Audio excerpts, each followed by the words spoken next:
Social मीडियाच्या वापरात दिवसेंदिवस वाढ होत असताना त्याचाच गैरवापर करून एका तरुणीची बदनामी करणाऱ्या विकृत तरुणाला अखेर अटक करण्यात आली आहे।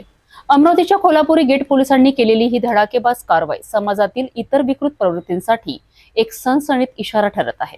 पोलीस सूत्रांकडून मिळालेल्या माहितीनुसार गेल्या 2 वर्षांपासून माताखेडकी येथे राहणारा 26 वर्षीय आकाश राजू वाघमारे याने एका तरुणीच्या नावाने बनावट सोशल मीडिया प्रोफाइल तयार करून तिची बदनामी सुरू केली होती। या बनावट इंस्टाग्राम अकाउंटवरनं त्यांनी पीडित मुलीचे आणि तिच्या आई-वडिलांचे फोटो पोस्ट करत आपणच ती मुलगी असल्याचा खोटा आभास निर्माण केलाय। त्यानंतर या अकाउंटवरनं त्या मुलीच्या नातेवाईकांना, मित्रमैत्रिणींना आणि अज्ञात व्यक्तींनाही फ्रेंड रिक्वेस्ट पाठवून गप्पा मारण्याचा प्रयत्न केला जात होता। अनेक वेळा त्यातून गैरसमज व बदनामी होत होती। या प्रकाराची माहिती पीडितेला समजताच तिने थेट कोल्हापुरी गेट पोलीस ठाण्यात तक्रार दाखल केली। प्रकरणाचे गांभीर्य लक्षात घेऊन पोलीस आयुक्त नवीनचंद्र रेड्डी आणि उपायुक्त गणेश शिंदे यांच्या मार्गदर्शनाखाली वरिष्ठ पोलीस निरीक्षक गौतम पातारे यांच्या नेतृत्वात तपास सुरू झालाय।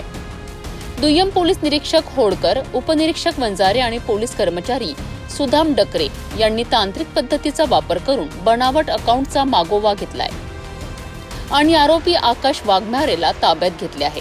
त्याच्या विरुद्ध IT ऍक्ट 2002 च्या कलम 66C नुसार गुन्हा नोंद करण्यात आला असून पुढील तपास सुरू आहे।